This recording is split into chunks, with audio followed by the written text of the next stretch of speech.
We will be pulling together to make sure that we don't disappoint you. I will do my best, I promise you, but the blessing has been this man, as you know. And I love you, and I thank you, and I'm going to try and do my best.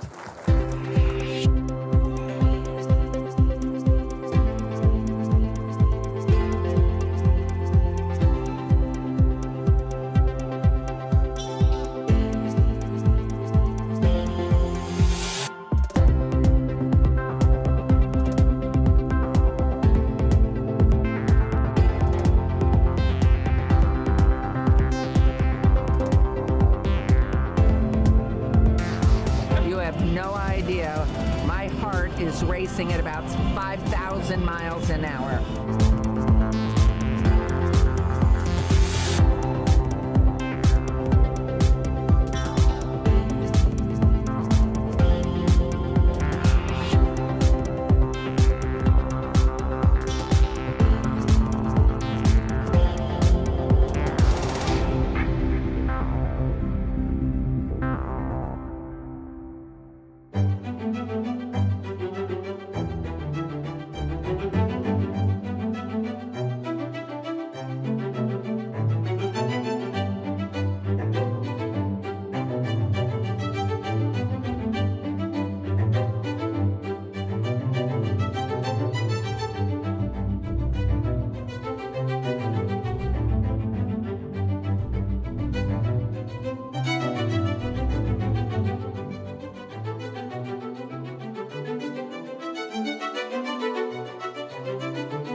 I think it takes a village to build a village, and so it's really about everyone, the residents, the small businesses, the city, and what's great is everyone's moving the same direction and wants the same thing.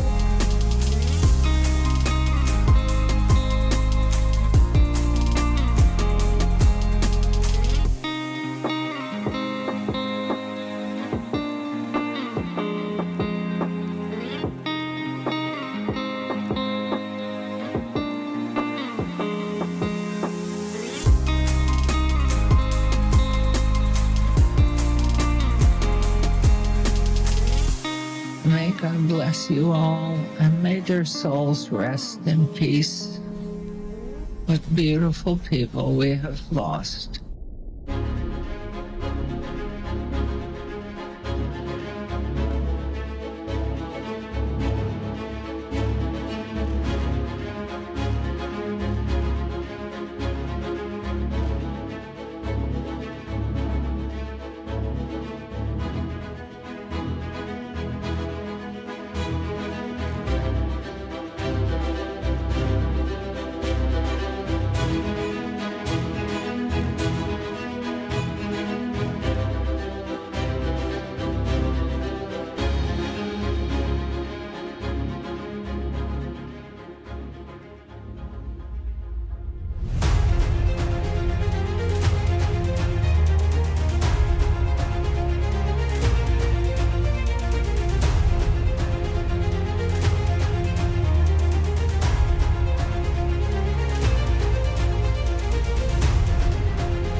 Ladies and gentlemen, please welcome to the 2024 State of the City Address with Mayor Carolyn G. Goodman, and please welcome our City Manager, Mike Jansen.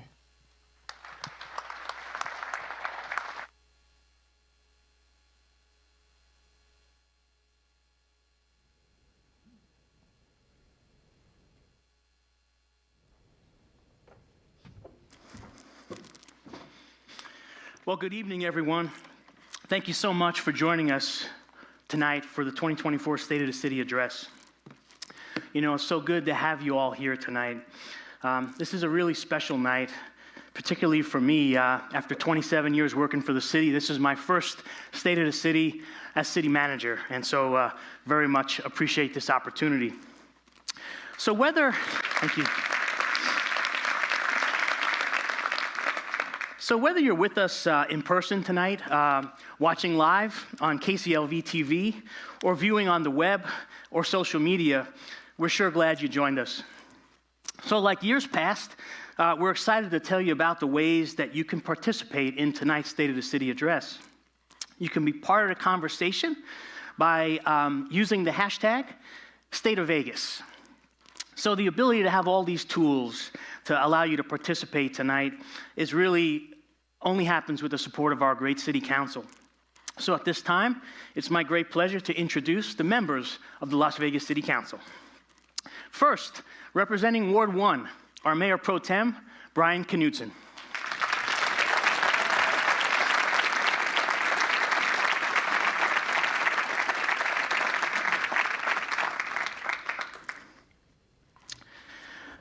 Representing Ward 5, Councilman Cedric Queer.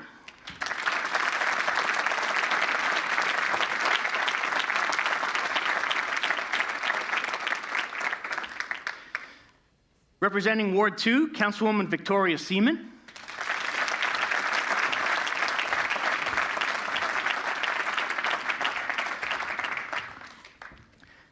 Representing Ward 3, Councilwoman Olivia Diaz.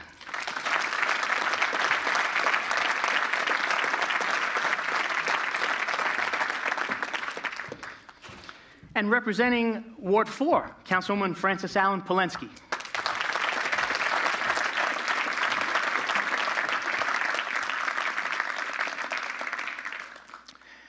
And representing Ward 6, Councilwoman Nancy Brune.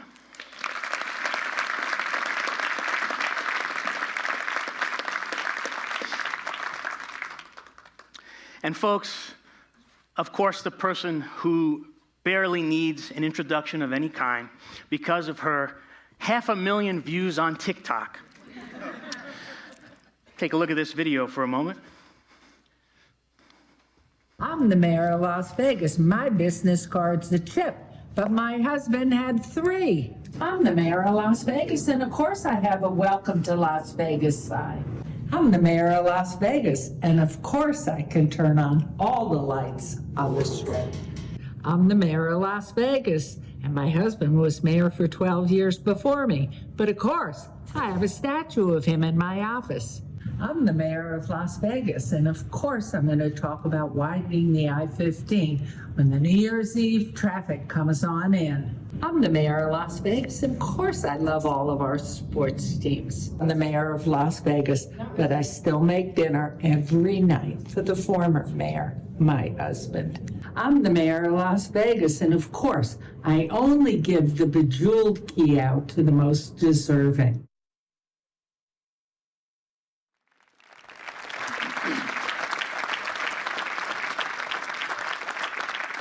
Everyone, without further ado, given her last State of the City address, please welcome the wonderful, the incredible Mayor Carolyn Goodman.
Folks, at this time, I'd ask everyone to please remain standing, if you're able, for the singing of the national anthem, which is going to be performed tonight by Angel Guerrero.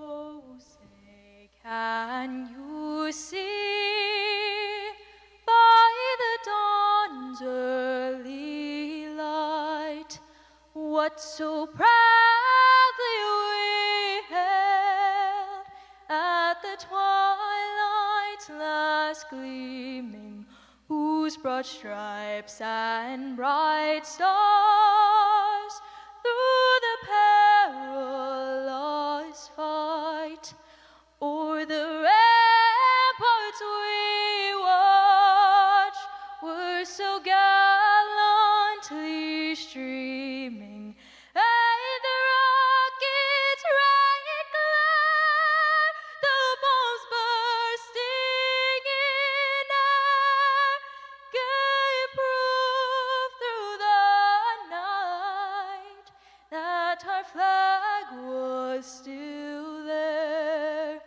Oh, say does that star-spangled banner yet wave o'er the land of the free and the home of the brave?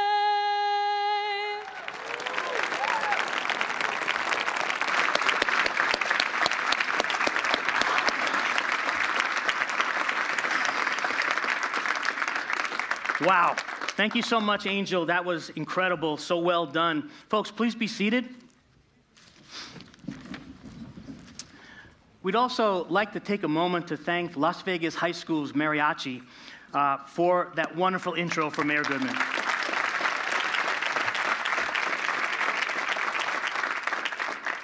You know, folks, this is always an important night for the city of Las Vegas, one that staff, residents, business owners really look forward to see what's coming for the next year. And we're headed into that year to come. And as part of this special night, we're honored to have so many key dignitaries here as well. I'd like to ask all elected officials in the audience tonight, past and present, to please stand so we can recognize you.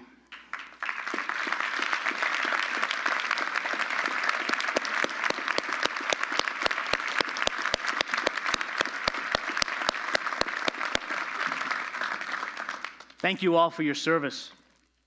We also want to be sure to thank the Las Vegas Chamber for providing the refreshments we can enjoy following tonight's address.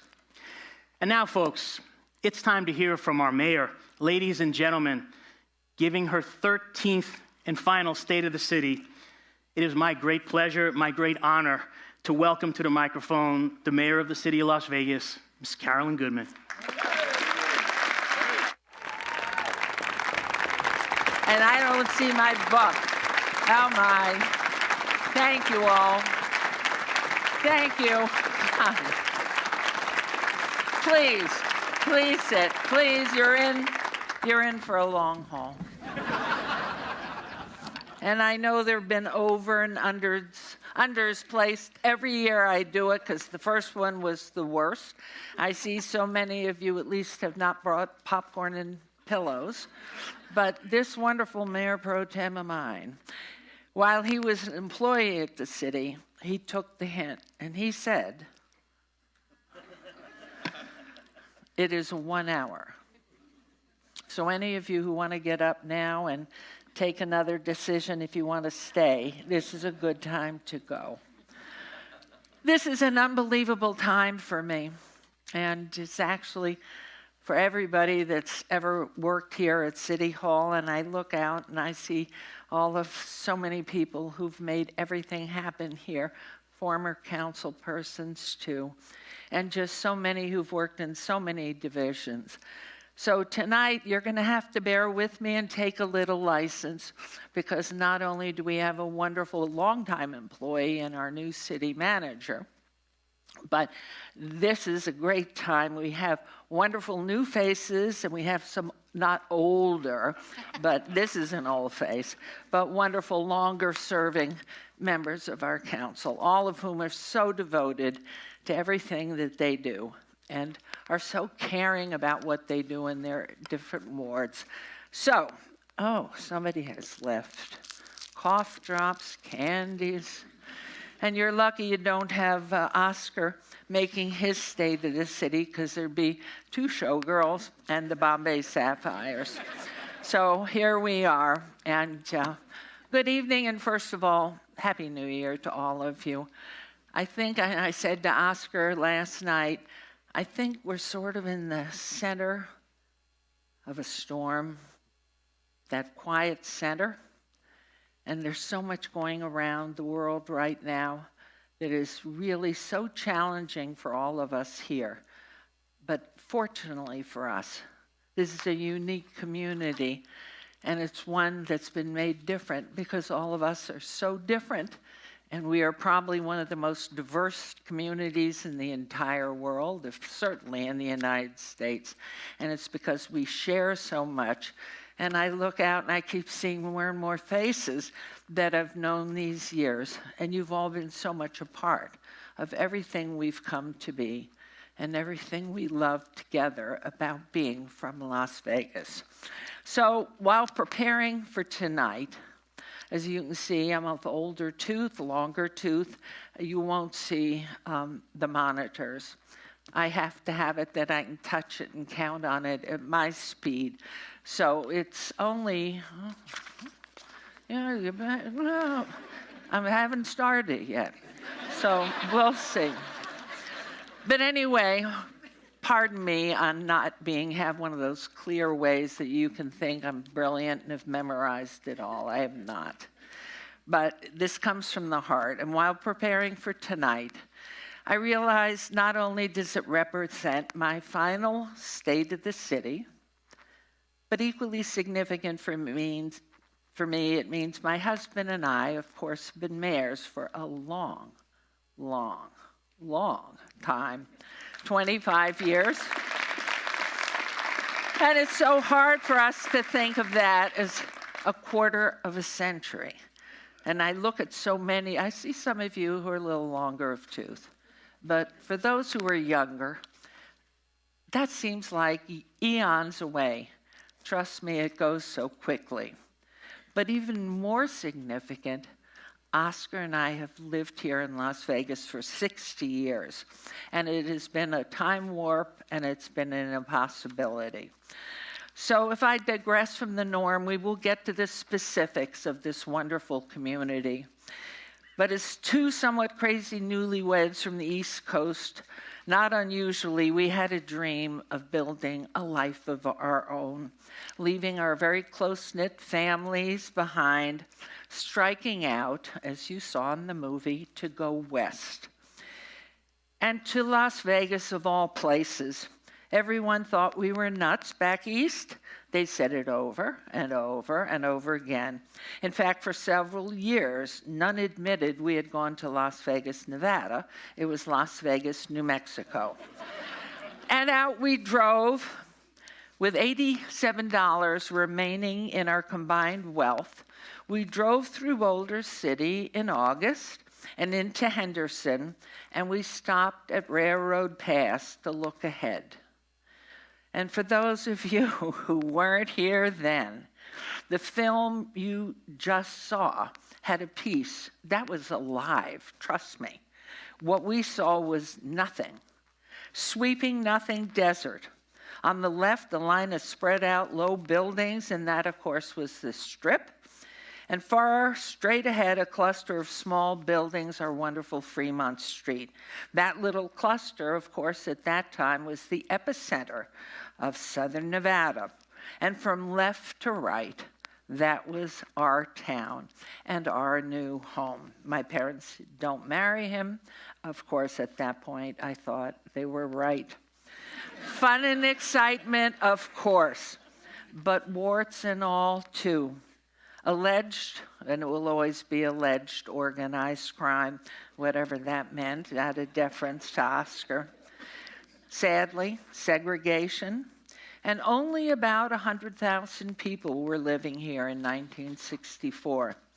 The hotel casinos were all privately owned out in the Strip, and the showrooms were sit-down only. You got all dressed up, and you were entertained close up by the Beatles, the Rat Pack, Elvis, Pearl Bailey, Judy Garland, Liberace, even our own Wayne Newton, Cugat, Harry James, Betty Grable.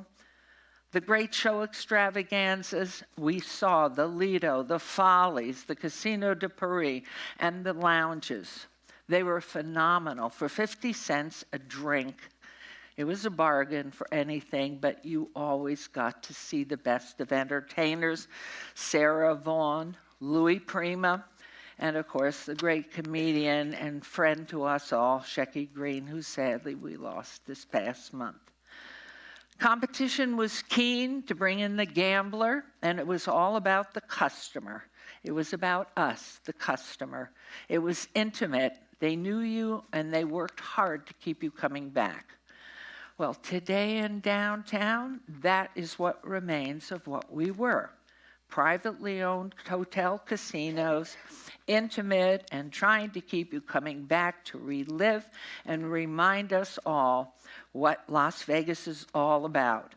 Our downtown and privately owned wonderful hotels, the El Cortez, the D, Circa, the Plaza, the Fremont, the Cal, Four Queens, the Golden Gate, the Gold Spike, and there are others. And we have changed and we have grown. In 1999, my husband, in a wild career transformation, became mayor. Downtown, at that time, had been the center of the historic Las Vegas activity, but by then was facing real deterioration, horrific blight. Boarded up motels, businesses, petty crime, drugs, prostitution, you name it, it was there, and it was dirty. The only vacant land to build upon was a polluted brownfield owned by the Union Pacific Railroad. Oscar saw potential there, had a vision, and was determined with his council to work that vision to success. And so redevelopment with those councils began aggressively in 2000. Needing to take a prep class, obviously, on how to be a mayor, former Howard Hughes president, who helped develop the fashion show as well, Dan Van Epp, said, "Why don't you and Carolyn go back to Baltimore and take a lesson from the Rouse Company of what a world-class city should be and could be, and maybe that will help." So off we went to learn about a formula for building a world-class city. And that formula we have kept, following that formula year in and year out. What do you need up front? We all know, and we know it more now than ever before, safety. Invest in health care and medical research. See to the priority of providing the best in education. Become a center of culture and all the arts. Build parks and make recreation easily accessible. And be sure effective transportation is provided. And at the end, don't forget, there's major league sports out there. Well, pull up and die, right? Oscar heard that, and was he on fire? Music to our ears, and before we returned to Las Vegas by plane, he'd made a list of every single major league commissioner, and he knew he was going to contact them, and that he did in order, starting with NHL Gary Bettman. Then the next visit was to David Stern of the NBA. And now, of course, that's Adam Silver, and he knows all about us, and we're keeping trying, and I just saw him 2 weeks ago.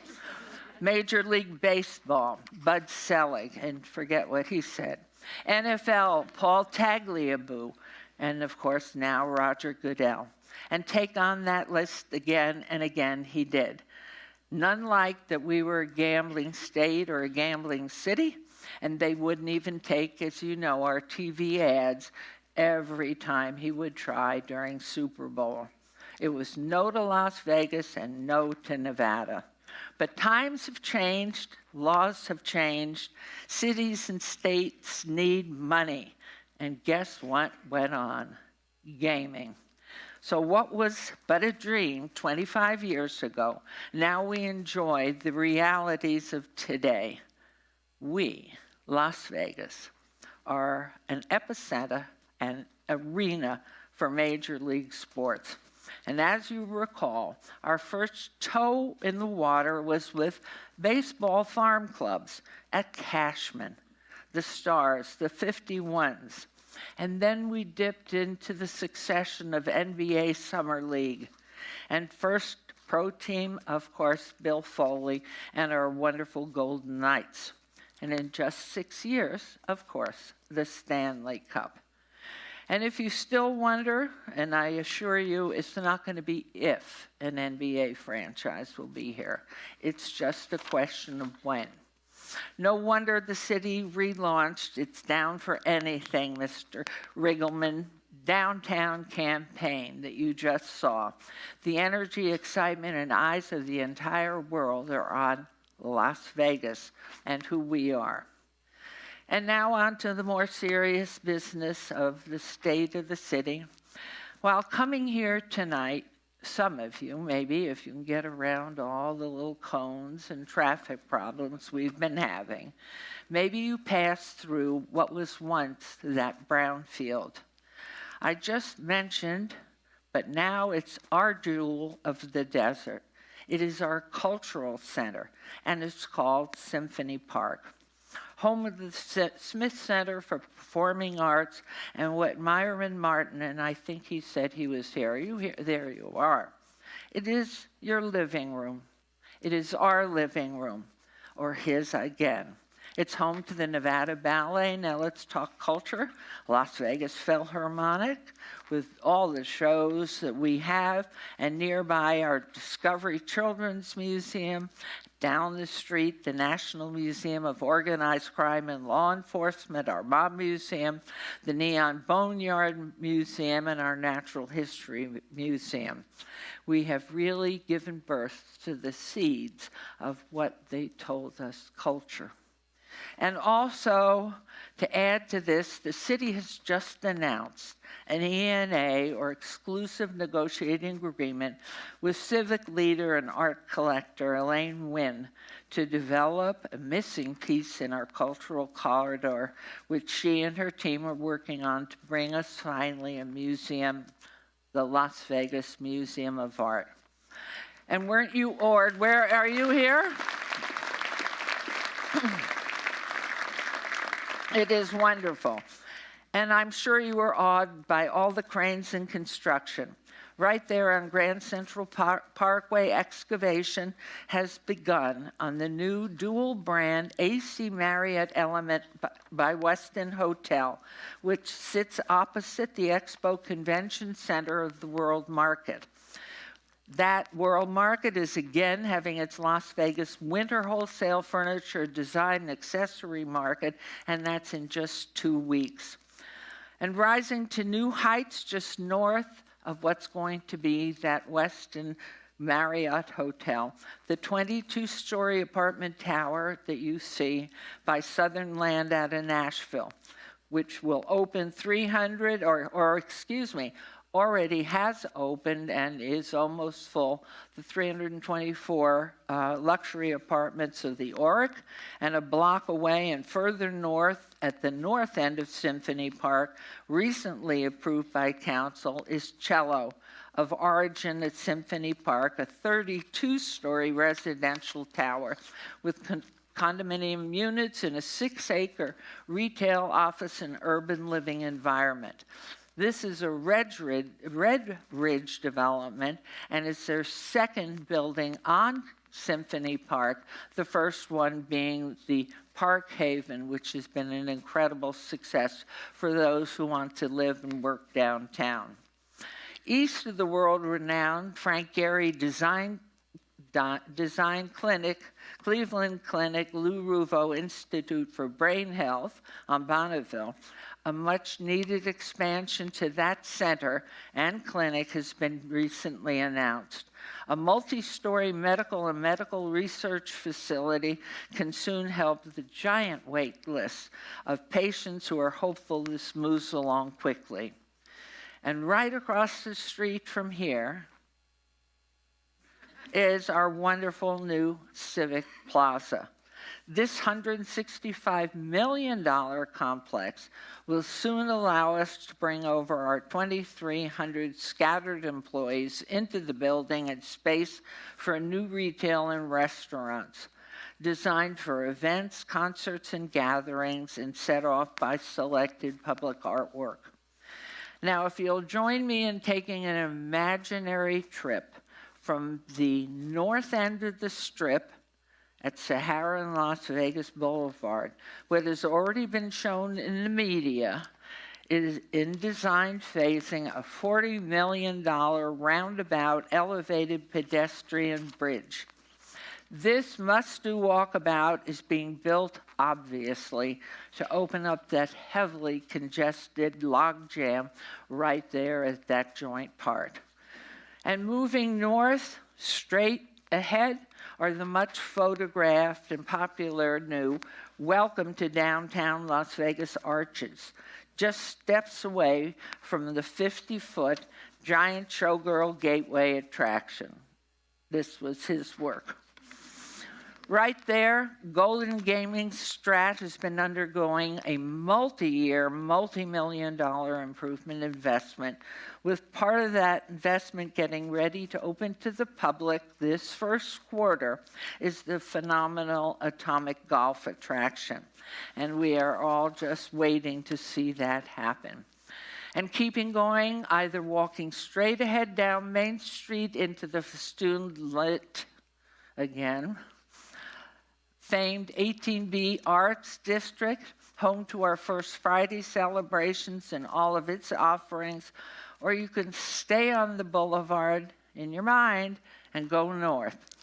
And if you do that, you're on the city's recently completed largest public works streetscape improvement project ever undertaken, one costing over $130 million and which runs from Sahara on the north of the Strip, on our south, all the way to the 95-515.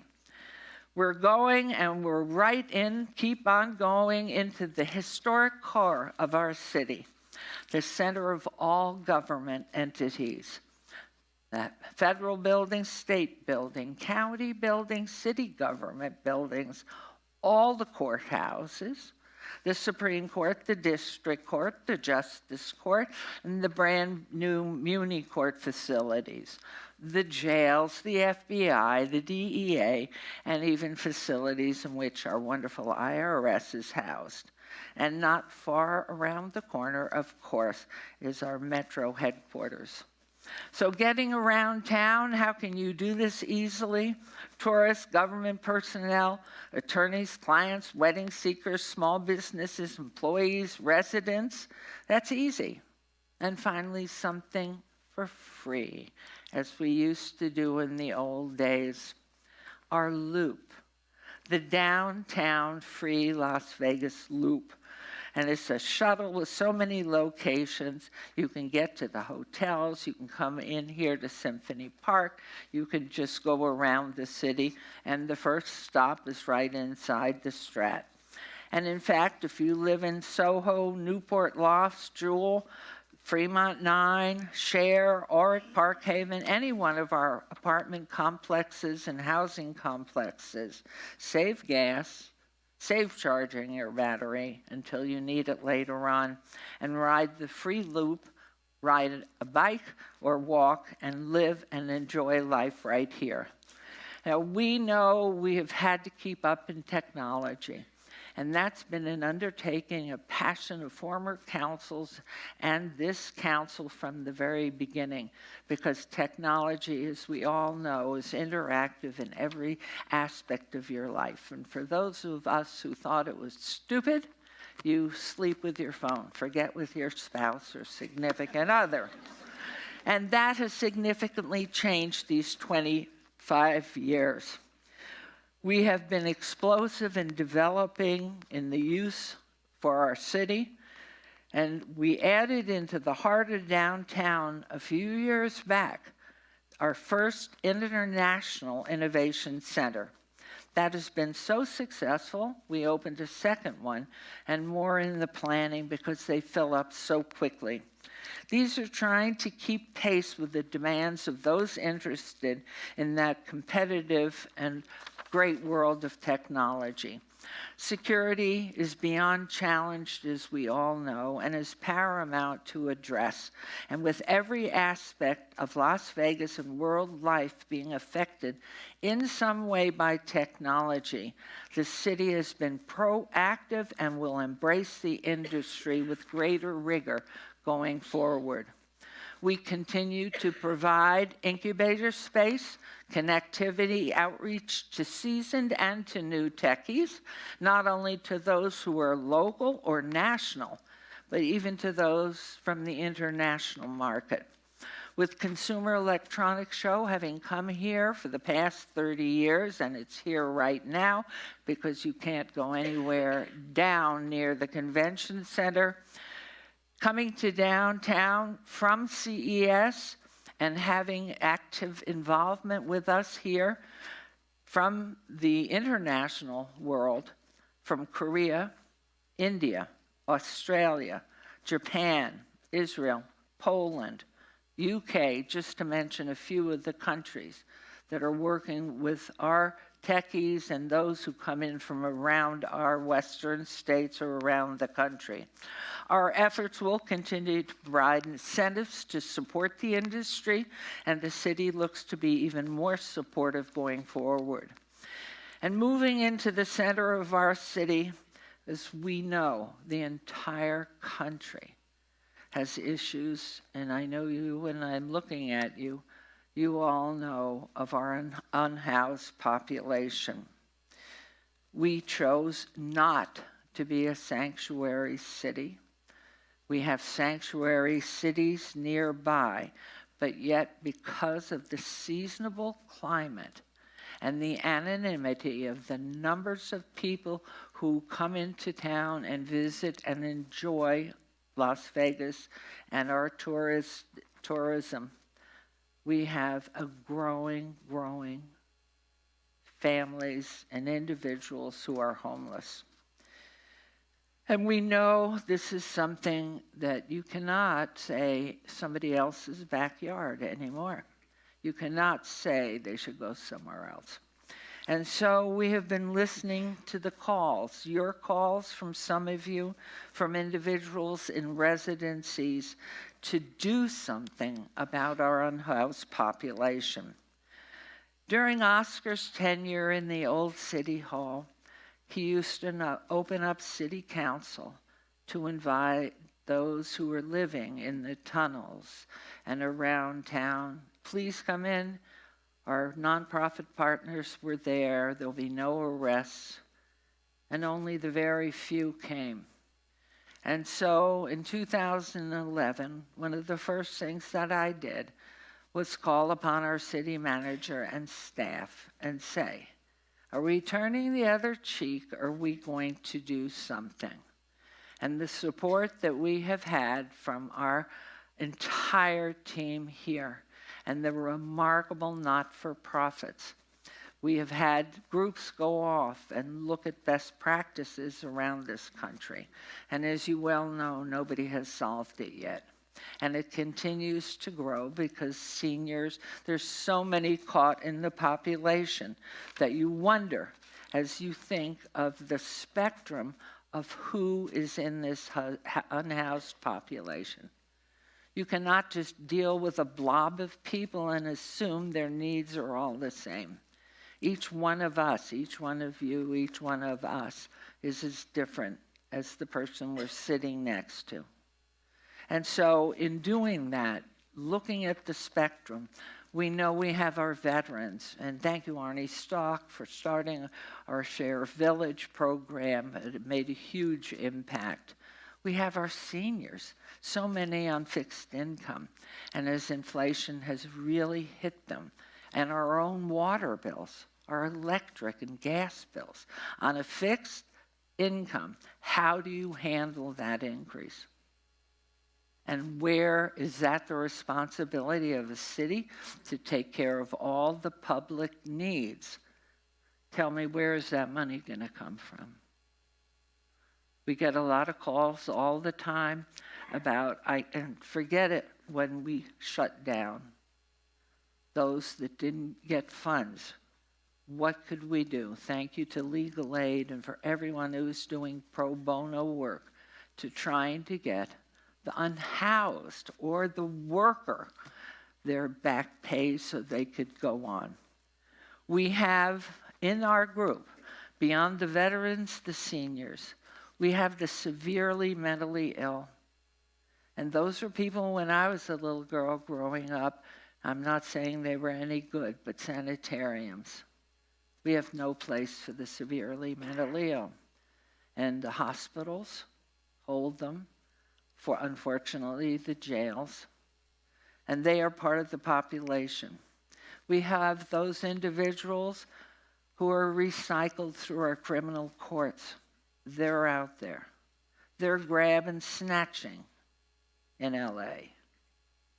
In San Francisco, we have the drug alcohol dependent. We have the runaways, teens who think they know more than anybody else, and they take off, and where are you going to go? I can always do pole dancing in Las Vegas. We have them. We have, unfortunately, the trafficked. We have so much more. We found there was no one panacea for each individual has his or her individual needs which must be met, one at a time. But here in the heart of the city, helped by the outstanding support and leadership of our nonprofits, social service partners, the city of Las Vegas, without ongoing assessment and travel and visits to San Antonio, Philadelphia, Austin, all around to see what the best practices were, and the housing. New York City, taking over the Roosevelt and having unhoused in there. And the crime in there, you can't just put people in housing unless you have care. And this is an undertaking your city has gone about doing and tried to create a model center, a corridor of hope. And have built out, the first step was our courtyard, a master plan that could be replicated, we hope, in other parts of Nevada, so that one area does not take over all unhoused people, or you will end up like Skid Row in LA. And I know the gentleman to my left and your right, as close to me, can tell you about his trips to Skid Row. We cannot have that here, and we won't, and your council won't allow it. We know that the homeless or unhoused live without boundaries are in our hospitality corridors, in and out of our business centers, moving into our residential areas. Thus, each multi-service center is designed specifically to help these homeless individuals become healthy first, hired, and then housed, so they too can return to life. People cannot be left like animals without help and without hope.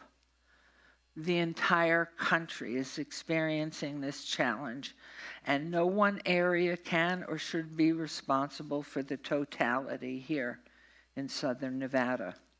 Our service teams, our social service teams, our law enforcement, our volunteers are incredible here in Southern Nevada. They're out in the encampments, and I know, unless you've looked the other way, where the encampments are. They're along the railroad tracks, they're in the neighborhoods, they're in retail centers. And our teams are there and trying to get them to come to our Courtyard Center, where they work hand in hand with our MORE teams, our conditions teams, our flex teams. These are public safety servants. Metro is helping incredibly so. The social services are without stop and have immersed themselves in our planning, and we need to do more now. On site in the courtyard, you know what, it just dawned on me? Brian Knutson, I never turned it over. And I know I see our district attorney here. Were you just sending me vibes, turn this stupid thing over? You were. Oh. That's his favorite. No comment from the DA. All right. Anyway, the city has partners and already opened two new, I'm going to turn on when I start to talk about them.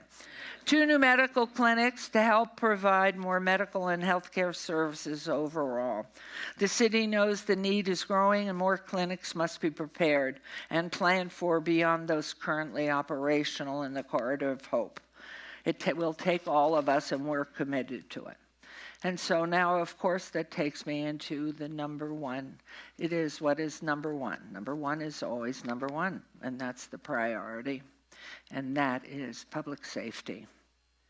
And we have our stars finally aligned, where everybody knows that everybody else cares, and we have committed law enforcement individuals at the top positions that will not stop making sure that our city is safe. For, of course, we concentrate on that, and we now have provided law enforcement with some additional tools to help keep our residents and visitors safe. Just 2 months ago, in a valued joint partnership with Las Vegas Metropolitan Police Department, the city marshals and the private security of the Fremont Street Experience, thank you. If you are here, Andrew Simon, are you here? Where is he? I can't see, I have the wrong glasses. Oh, there he is. And thank you to everybody who is on that board and committee on the Fremont Street Experience. A new central high-tech substation has been opened. This new substation, along with enhanced patrol, has become an effective deterrent to bad behavior, criminal activity, and abusive attacks in our tourist corridor. To be even more supportive and effective in controlling uninvited and negative behavior, in November, the City Council unanimously approved the Order Out corridor in our downtown, following the lead of the county's first Order Out implementation. This action allows an official of the courts, and I see our courts here, a judge, the option of banning chronic offenders from the area for a period of time, or ultimately, heaven forbid, permanently. And speaking of a judge, our judicial branch, our Muni Court, recently implemented a new online case management system, which now makes it easier for having a pathway to having legal matters adjudicated. We all know no one will live, visit, invest, or do business in a community that's not safe. Thus, we continue to depend upon and prioritize always being there for our marshals and law enforcement. These are our frontline personnel, our firefighters, our physicians, our nurses, social professionals, and first responders. These individuals with their teams are our 24/7 caretakers, and God bless every one of them because they give us our life in this unique and beautiful city. We know that behind each of these selfless individuals is a family, and they too are making this sacrifice and part of the dedicated team of city employees. So our unending gratitude, appreciation, and extended thanks to each and one of you always, and I thank you. And now a glimpse into our wards. Are you seeing me, Mayor Pro Tem? Okay, buckle your seatbelts. Many of you don't know, because I must say I didn't know, we are 155 square miles, which is divided into 6 wards that I knew, and the population has grown. So we're about, some are a little more, some less, about 115,000 in each of the wards. The older wards, as you may know, and I don't know if it's showing up there, are 1, 3, and 5. And the newer, more suburban lifestyles are 2, 4, and 6. And we've mixed everybody up, so that's good. Okay, number 1 is the nasty man who gave me this, led by Mayor Pro Tem Brian Knutson. Says sweet smile. Whose area is home to the Las Vegas Medical District, which is anchored by UMC, currently undergoing a $58 million county redevelopment and facility services expansion. UMC houses Nevada's only level 1 trauma center and only verified burn care center. Importantly, the development of the Kirk Kerkorian School of Medicine at the University of Nevada, Las Vegas has added significantly to major interest and development in that ward area. Both public and a private hospital, as you know, Valley is there, in the immediate adjacency, engage in health care and are sparking more than $500 million of current and future construction plans. Apartments, a hotel, medical offices, retail space, and much-needed garage space are in the works, some in partnership with G2 Capital. But open nearby in August in his ward is the $20 million Lumina Cleveland Clinic Memory Care Facility, which was designed in partnership with UNLV's Healthcare and the Cleveland Clinic. In November, Ward 1 welcomed the first medical pharmaceutical manufacturing business to the district with its intent on hiring veterans and college graduate workforce at an above minimum wage salary. This is a very exciting time for the anticipated healthcare growth. Remember the formula from the Rouse Company. And breaking ground in 2024 in the district by Cedar Streets out of Chicago is a complex called the Presley. This development will offer more than 200 much-needed apartment units to house our long-term nursing groups, others employed in the hospital and surrounding areas, our local healthcare industry, patients, visitors, and offering general residents new housing opportunity. A public works infrastructure investment of $100 million is underway in the district, with widening and beautifying streets along Charleston Boulevard between Interstate 15 and Rancho. I drive it every day. I'm ready to burn every bit of it down, but I know he keeps telling me there will be an end. I hope I live that long. This is putting power lines underground, yay. Making sewer improvements, always yay. Replacing water mains and storm drains and creating new business support to the district's vitality. Bike lanes, widened sidewalks, bus shelters, and increased signage and lighting safety measure will revitalize both the residential and businesses in the area and help prep the roads for the coming RTC, rapid bus transit, so people can get around more easily, efficiently, and with less jams. Recently created, in which Councilman Knutson is involved, also is a biohealth science committee. Its function to begin planning for a new clinical research center in Las Vegas, which will be an attraction and will retain even greater innovation and technology for ensuring the sustainability of the highest quality of medical care in our community. By 2030, it is estimated that the Las Vegas Medical District will support more than 24,000 jobs and have an estimated $3.6 billion economic impact on our community. Mayor Pro Tem Knudsen has been at the forefront in bringing attention to the needs of motorists and pedestrians to be more careful on our roadways too. The city, with the coalition of area partners and through a federal grant, has helped launch Vision Zero to eliminate deadly traffic accidents plaguing our city and our entire southern Nevada area. Uncitable jaywalking.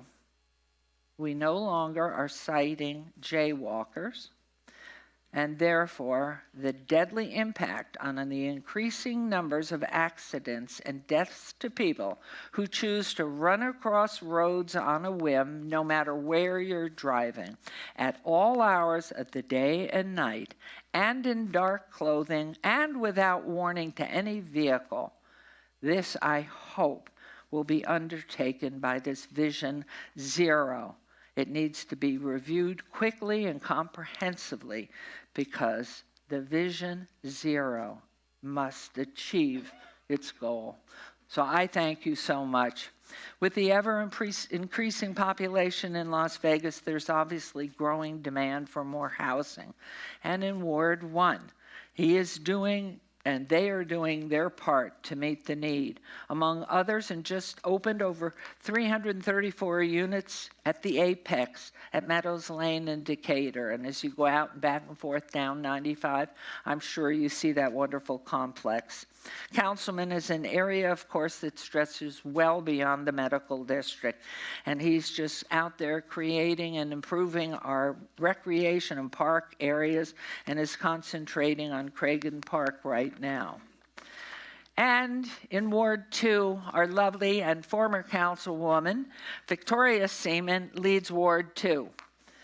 She worked hard on the acquisition of funding to expand the Pavilion Pool Complex in her ward, which has been home to the Olympic award-winning Sandpipers. Now in its current expansion, it will become an even bigger destination for more high-level swimmers to ensure and build their competitive skills, and not only that, but be available to our schools. Councilwoman has been pursuing funding to expand the Amanda and Stacy Darling tennis complex at Durango and West Washington. That's a hugely popular outdoor 23 lighted tennis court complex. Soon to be able to host more and larger tournaments than it already does. Maybe some of you remember when the famed Billie Jean King came in 2005 and opened that fabulous complex. New business openings are always celebrated and encouraged in Ward 2 and attended by Councilwoman Seaman, who realize how important the small businesses are to the vitality and sustainability of any community. They've been the background and the backbone of what's taken us through this COVID.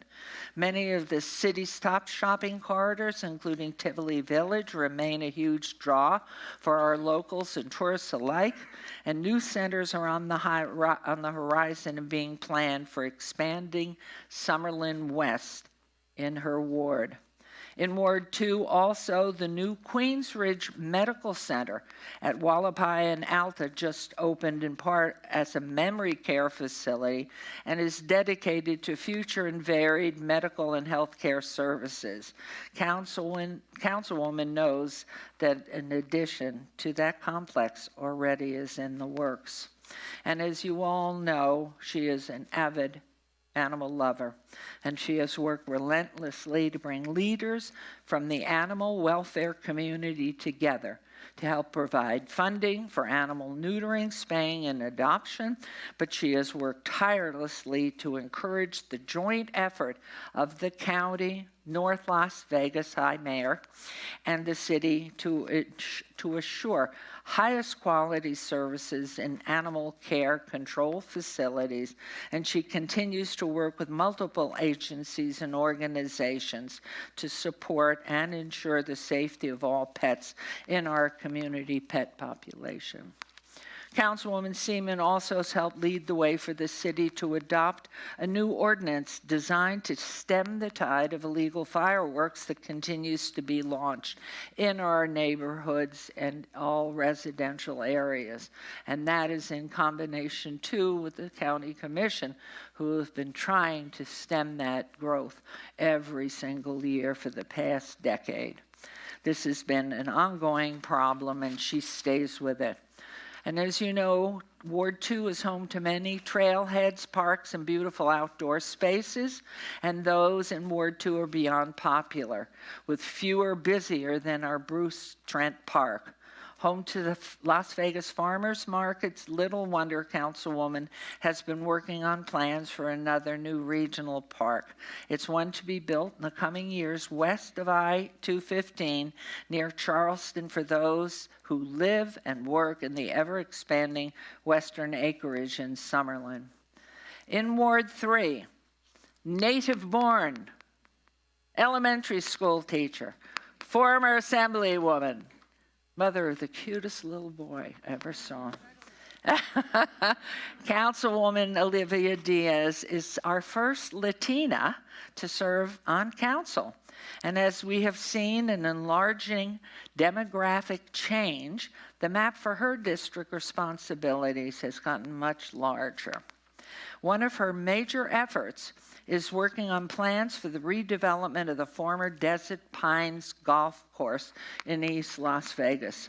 This space will be transformative to meet the demands of first-time homebuyers, growing senior populations, and will also provide opportunities for the creation of smaller businesses and workforce training.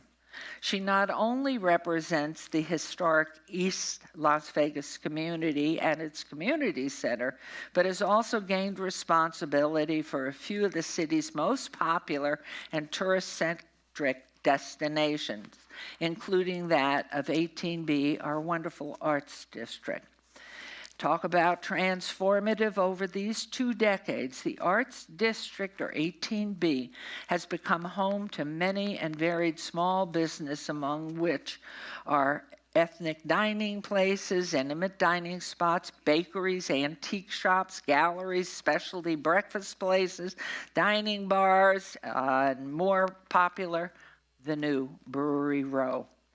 It has a hotel, it has an apartment complex, and surely this area embodies our downtown slogan, campaign again, Mr. Riggleman, down for anything.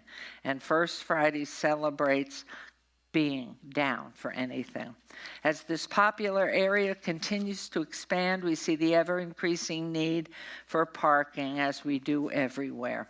And thus, she is excited to announce plans are finalizing to break ground on a new parking garage at Casino Center Boulevard and Utah Avenue, expected to be completed, unless we get a new mayor in June, it'll be in 2024, and hopefully before December.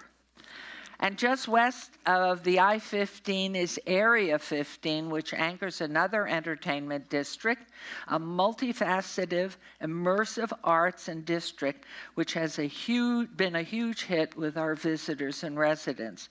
Expansion is underway right now with a new year-round horror attraction from Universal Parks and Resorts that has already proven exciting in Florida and Texas.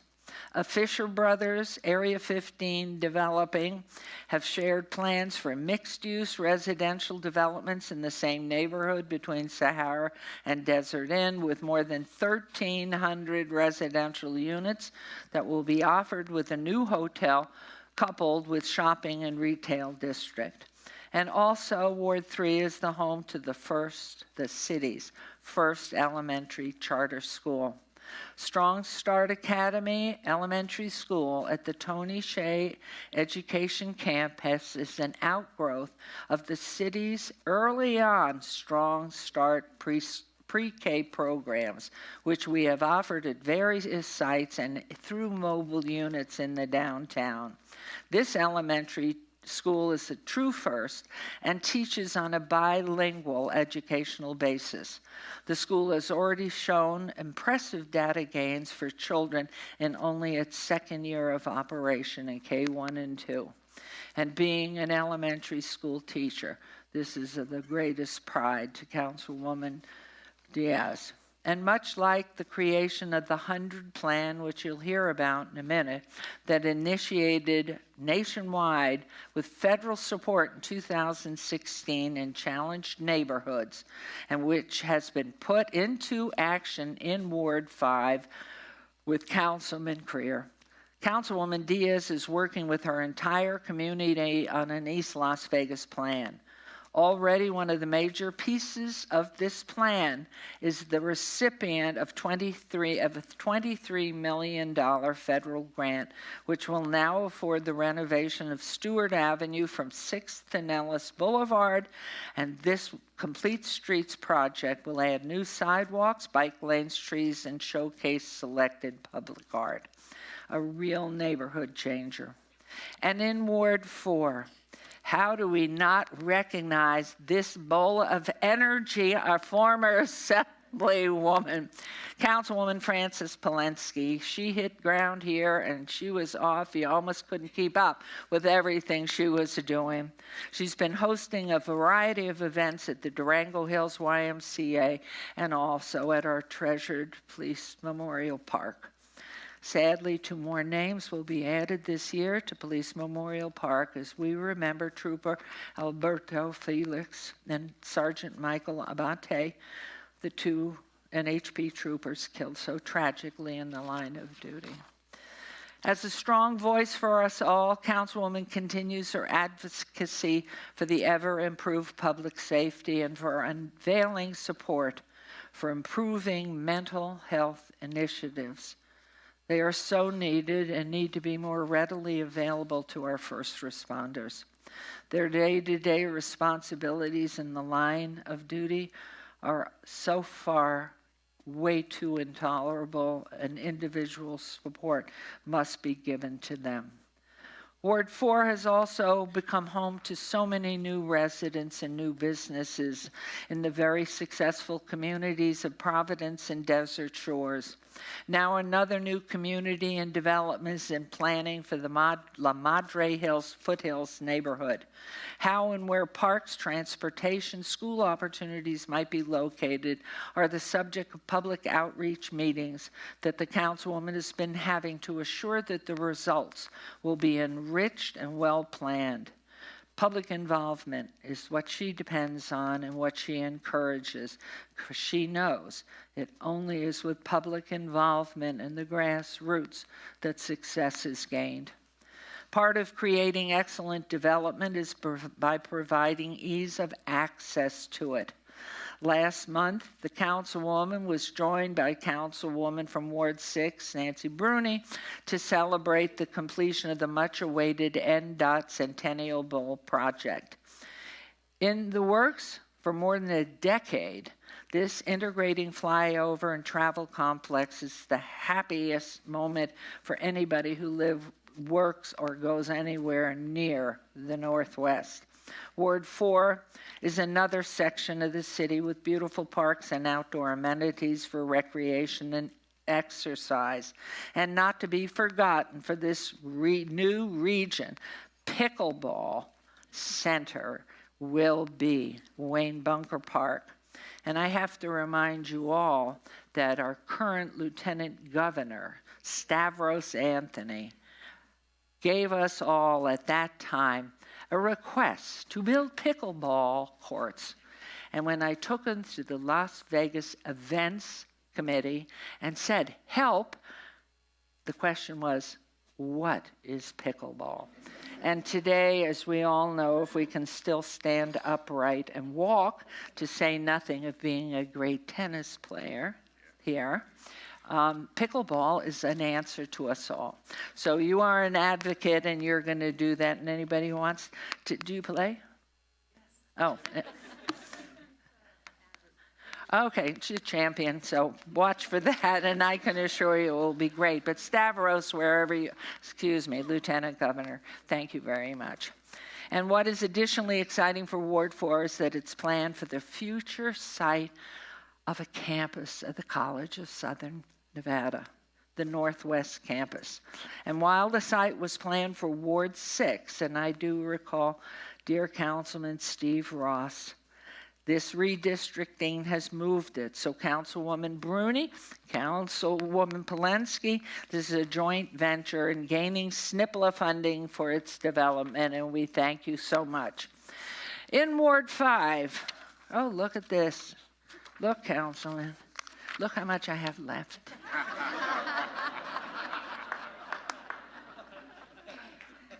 He's not shy. Okay. And in Ward 5, and I've known him since he was 4, former regent, former city planning commissioner, native-born, Councilman Cedric Creer has taken that 2016 100 plan and pushed it into action. This is not only a roadmap for the future of the historic West Side where he still lives, but is also a community neighborhood movement, actively adding long-needed amenities to the area. One piece of the 100 plan, and I think there's a piece of the artwork that you can see, unless it's already shown, that our Howard Hughes Corporation helped fund that. In December, a new library broke ground in the 1800 block of Martin Luther King Jr. Boulevard, a much-needed facility within walking distance of so many. The library is located near the city's Legacy Park, where those who have made a difference in building the life of the historic West Side and Las Vegas are now recognized. And recall, too, 1964. Segregation. And this has been a changing time. Mario's long-serving and now expanded West Side Market is thriving nearby too, and is providing more food options for the neighborhood and entire Martin Luther King corridor visitors and all the residents. The new long-awaited and anticipated Jackson Street Complete Streets project began with citywide sidewalks being added, trees and lighting, and replacing curbs and gutters to create a more walkable area and community that's inviting for the neighborhood and the businesses. This year we'll see portions of H Street and Washington Avenue get full street makeovers. Plans for an African American Museum and Cultural Center are moving along also in the historic West Side. World-renowned museum designers Gallagher and Associates recently presented a master plan for the center to the council and to me. The firm is the same one behind the International Spy Museum, the National Museum of African American Music, the National World War II Museum, and our own National Museum of Organized Crime and Law Enforcement, better known as the Mob Museum.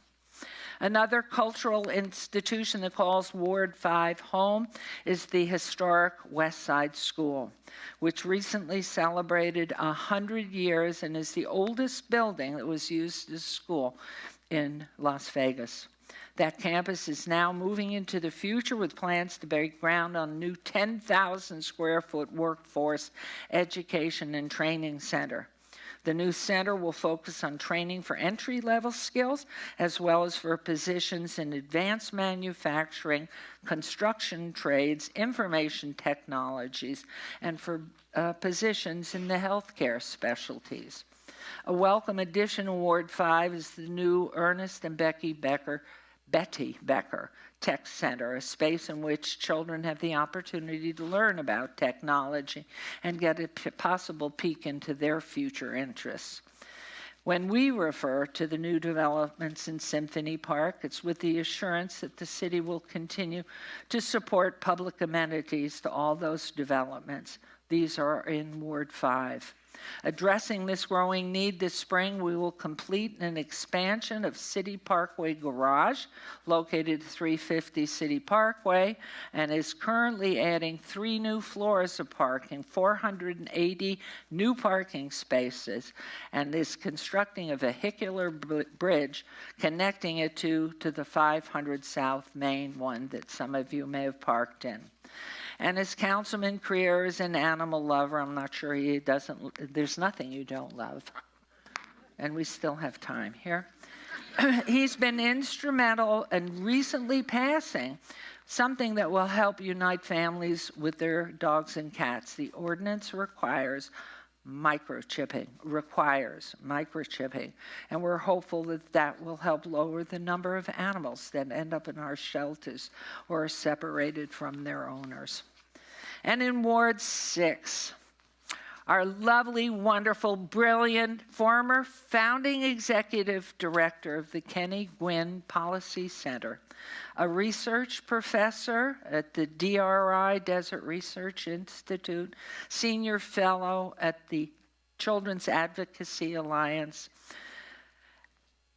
First-term elected Councilwoman Nancy Bruni is seeing much new development and potential enormous growth in her hugely popular ward.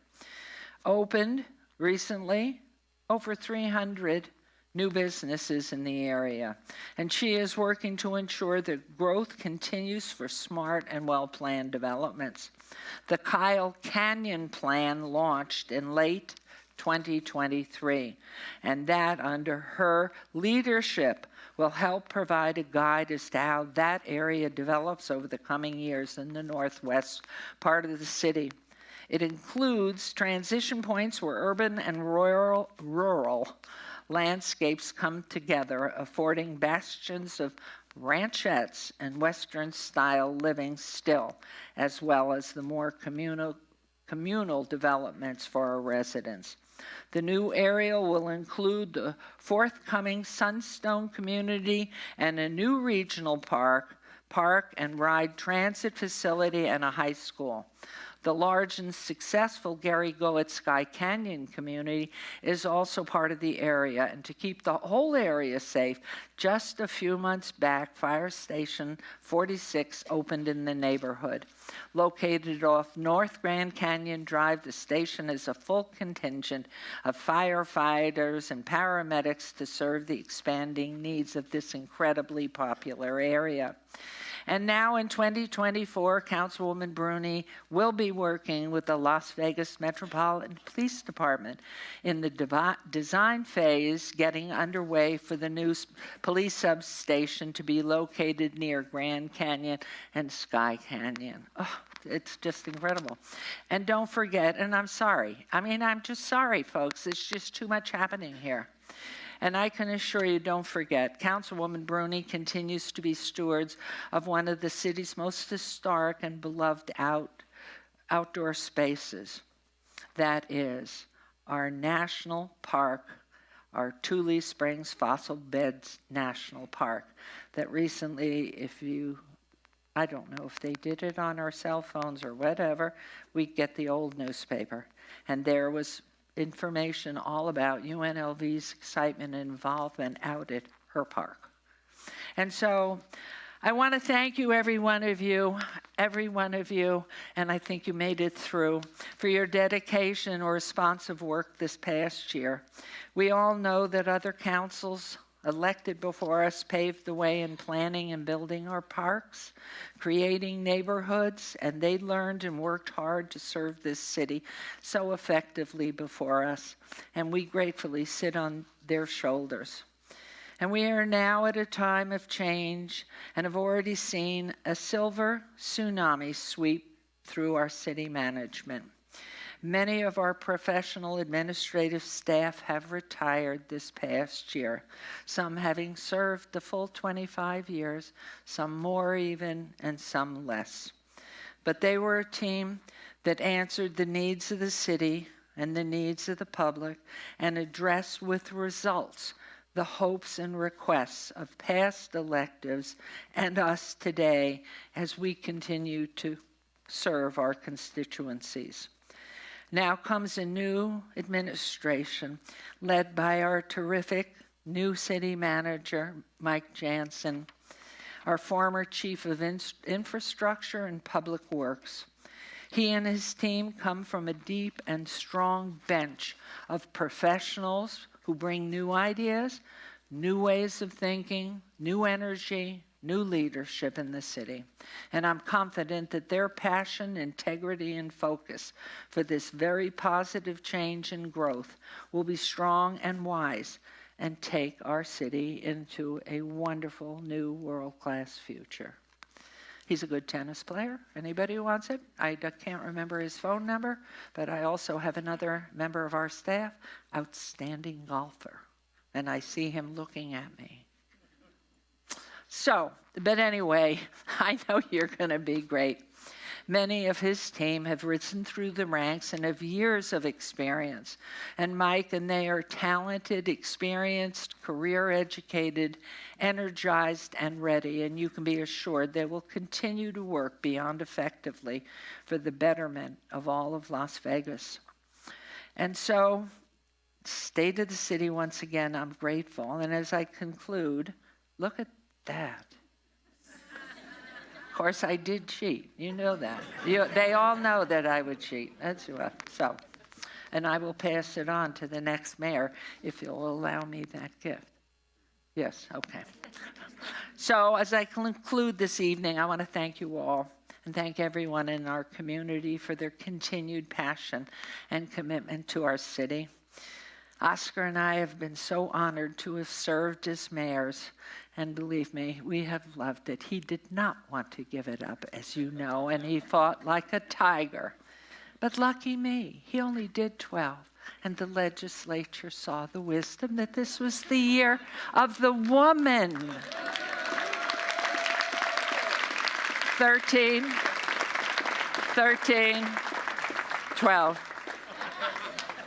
That will be on my stone. We know and appreciate that the accomplishments, developments, and goals that have been reached are because of each and every one of you who cares and loves this community of Las Vegas as we do.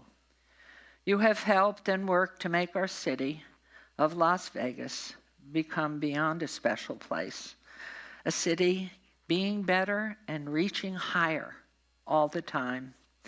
We wouldn't have traded any of it. But there is so much still to be done. And I can assure you, until we seat the next mayor, I will give you every ounce of my energy. I hate sleeping anyway. It's so stupid. What a waste of time. You're going to be flat out for a billion years. Use your energy well. But you will have every fiber of my body, every energy and determination throughout my term. Change is inevitable. Change is good.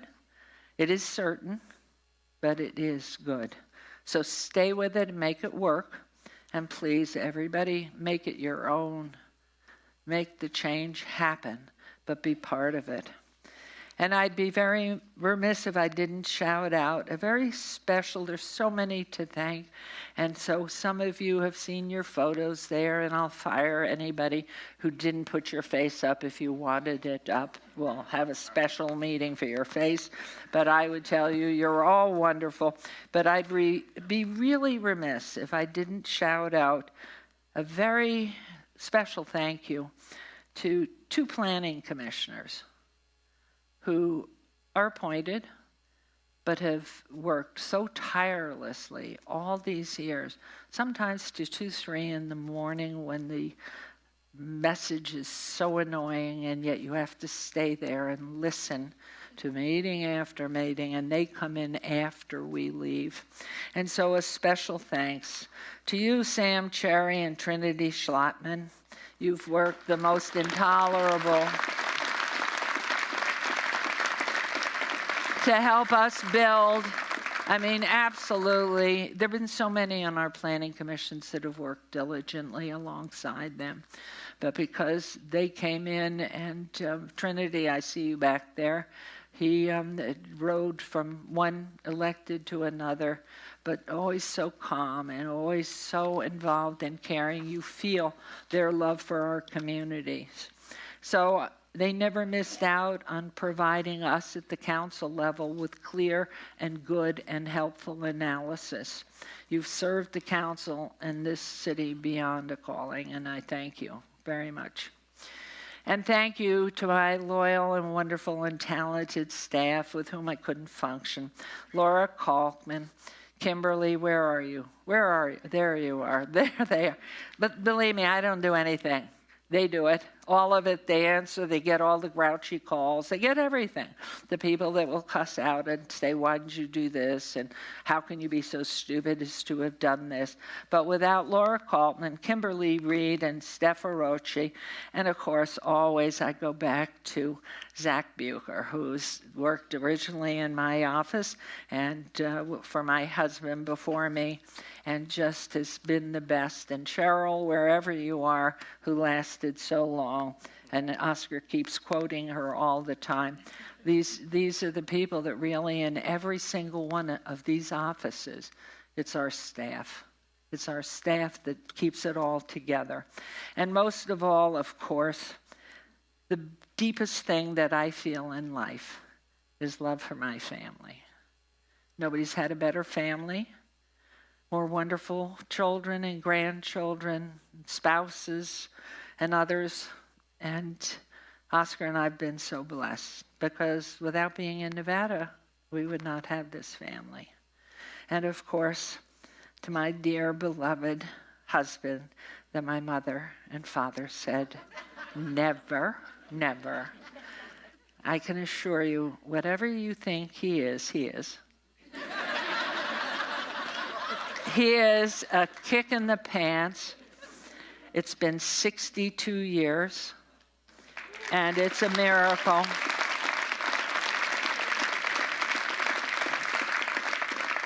And the word is, he is irreplaceable. So I thank you all. We share the words, carpe diem, seize the day. Every day is precious. Don't blame people for your own shortcomings, and help keep this city going forward and better every day. God bless each one of you, and God bless Las Vegas, Nevada. Thank you.